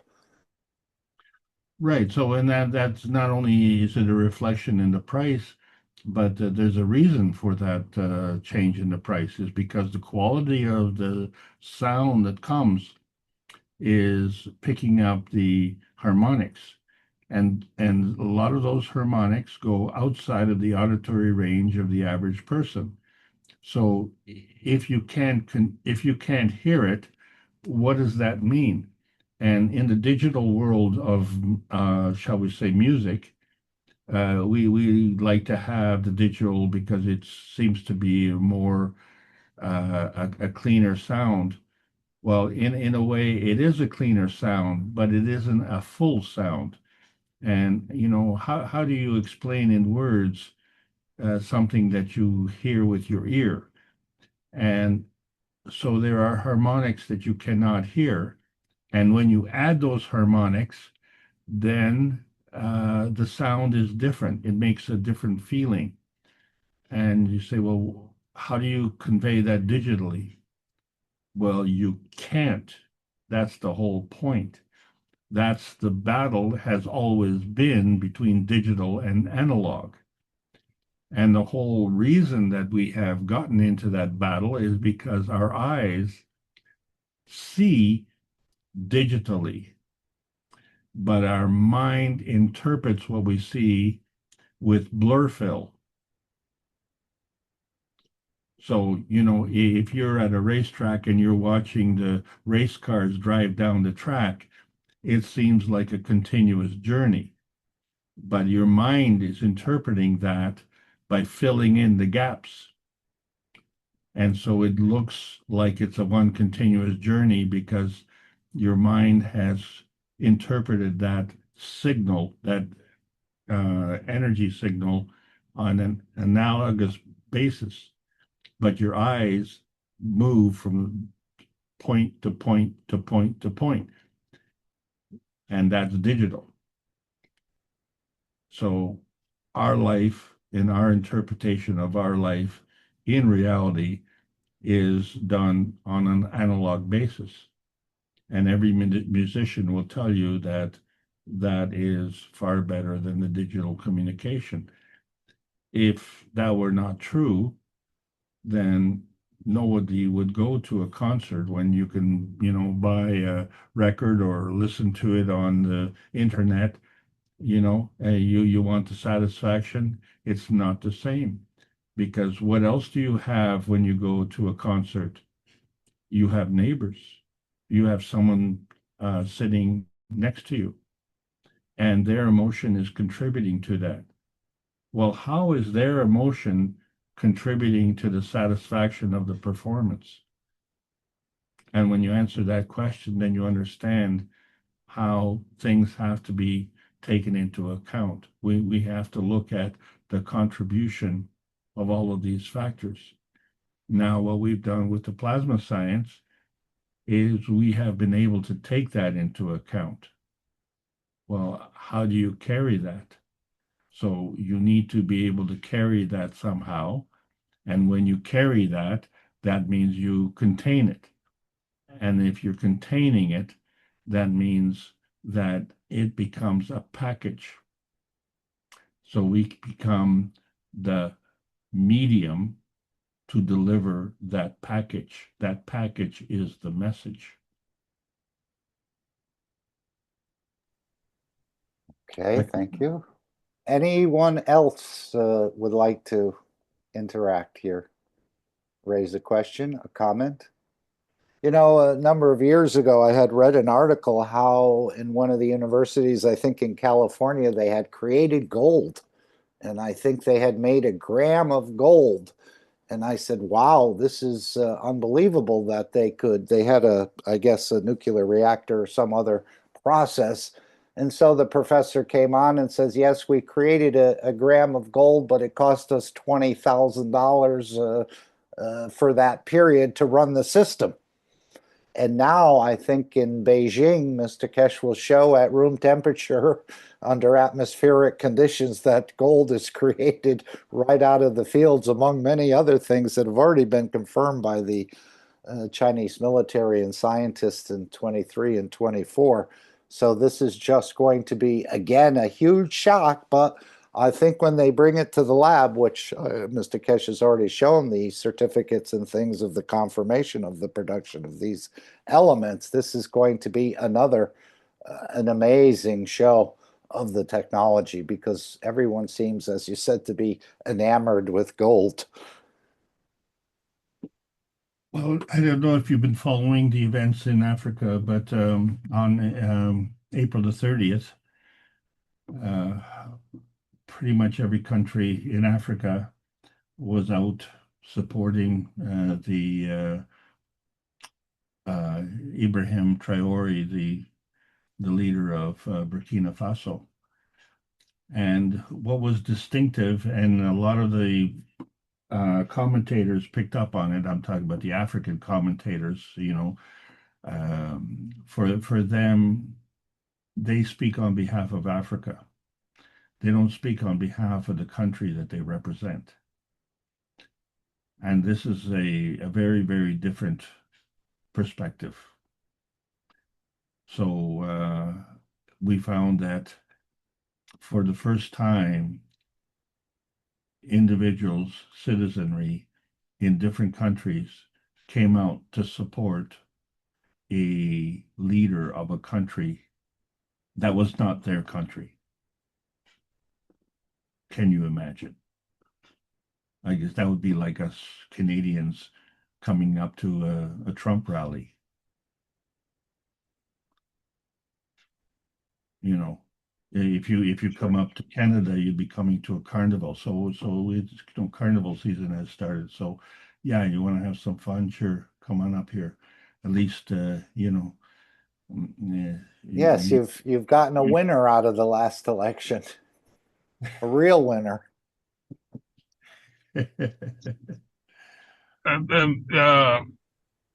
Mark, you know, that Burkina Faso guy, he was a military guy. He took over the country. But what he's doing is actually what Africa has been clamoring for. He's trying to take all the natural resources that France has been stealing and have them at least pay the actual value. Absolutely. Mr. Kesh went through that example, yes. Yeah, they have been stealing from all those French colonies and those countries in Sahel. They've been, if you go there, they look like villages. But these guys have so much natural resources. Just take it out of that country. They don't even pay them, and then they loan them money. They've been systematically looted. Absolutely. Yeah, the poorer countries, if you look at the capital flows out of Africa, they're subsidizing the richer countries. And this is, right. I know Mr. Kesh is very fond of Africa, spent many, many years in Africa, and now we see the chief financial officer of the Markray Corporation is a former colonel of the financial system in Sierra Leone. And he's very prudent, as Mr. Kesh said, as we heard in what we played, that this guy didn't even put on big feasts for others to be social. He's very prudent and wanted to save the money for his country. So again, I think we're going to see a sea change of events happening going forward. And we wish this to happen as well. The poor countries subsidizing the rich countries. This is absolutely the capital flows. They know this is what it's been, but this is about to change. Yeah, the U.S. Army general, whoever is AFCOM, whoever is in charge, is a black dude. Was at the U.S. Congress talking about the guy stealing the resources and all that, and that's what erupted all across demonstrations in favor and saying that that's a ploy to go there just like they did Gaddafi and then mess up. You look at Libya now. Obama messed up so bad, and Gaddafi, got killed. Yeah. And then the Libya is still in ruins up to today. Yeah, I know. This is just terrible. But again, this is what we've done to each other. And systematically, it's not by accident that they kept all the train tracks at different gauges so the countries couldn't even work together, because one train would only go to the border of that particular country for the most part. They might have corrected that now, but they don't even have the resources to do that. So Mr. Kesh, as he said, has spent many, many years, loves Africa, beautiful, and the chief financial officer is from Sierra Leone and a trusted friend. So we're going to see a very beautiful change in the dynamics, I think, on this planet. Again, it won't be tomorrow, but it might be this weekend coming. And don't forget, it's Saturday, Sunday, and Monday, the 10th, 11th, and 12th, if I'm not mistaken. You'll see some of the posts coming up where you can watch what's happening in this exhibition in Beijing. And I think we'll find out a lot more people when it's safe. Even names that you may recognize will come out of the so-called background, because now it's safe for them to say they're a supporter of the foundation. Although we're going to go through a period of a little bit of twisting and turning, because nobody wants to, even the educational people, they certainly don't want to lose a bit of shirt as Hawking did. But this is what's on the card to be shown publicly. And the Mark Ray and other entities around this planet will be helping to bring that across. As he said, they've gotten that military designation as only one of 26 companies that has a space technology development designation. So I know John tried to get it, he said, and now they actually have it. So this will be a beautiful structure. And we're just going to move forward. Again, step by step, but I think at this point in time, it's going to accelerate more than it has been in the past. But let's see what manifests itself. Well, those that oppose are going to have to watch their steps also, because they will be exposed. They will expose themselves. The question that everybody needs to ask is, why would there be opposition to this? And we all understand that everybody has their own self-serving needs, and but those self-serving needs have nothing to do with self-preservation. They strictly have to do with greed and at the expense of others. And when your neighbor is not able to buy your product, then you're out of business. And we need to create employment for our neighbors. That is the overriding message that we have to put forward. So the promotion of the Kesh Foundation has to be on behalf of the society. Right, and of course, I would imagine some of these individuals who have written many papers, they have high credentials, and they've written a number of books, and now come to find out they're wrong. They're going to have nightmares over this for a little bit, but this is part of it. So it'll be not easy for them to admit they were wrong. I think that's part of the whole process here, that they don't want to lose face. But eventually they will have to, because the confirmation of the technology will be there in so many different ways that we're not even aware of yet. So huge changes coming to the planet. Continue to elevate the meeting in Beijing, that everything coalesces together, as we've heard, the way the universe is. And as Mr. Kesh said, it took quite a long time, longer than we expected, for all this to come together. But he said everything had to be right in the right position. So it's in a way, a beginning of starting the process, as I see it. step by step. We'll be moving. Mark, Yes. there's a very serious problem out there for a lot of the people who are into solar farms. You know, they depend on the sun, and now there's they claim to be part of the green movement, you know, so let's just leave it at that. But Absolutely, yeah. there's another part of the green movement that wants to dim the sky, dim the sun. Yes, And we heard about that as well. well, I wonder which side of the fence are the solar farm people going to be on? Are they going to be on the green side, or are they going to be on the humanity side? That they're coming to the crossroads of their own, you know, narrative. Yeah, it's such a small percent of the overall energy. I don't think they'll have a voice in it. When you take the solar and the water, and it's just a very small percentage of the overall energy needed. So they probably won't have a say in that. But hopefully we'll see a different solution. But yeah, these particles, the spraying and the rest of this is quite toxic, I believe. And of course, as we know, this is plant food. Do you want to create a desert on this planet? You'll destroy it. And as we know, the CO2 is not even an issue with the global warming, because the planet warms up before the CO2 increases. And then the planet cools down during the ice age before the CO2 levels drop. So this has been an entire hoax in a way. I think Rick gave a good explanation for it at one time. That was the chemical or the substance that they could identify the CO2, and they went with it, even though it's such a small component of the overall. But yeah, that's what we covered a little bit of that in the reactor group. Anyone else would like to add something to the discussion, to the meeting? Feel free. Otherwise, Alex, do you have any more you'd like to add?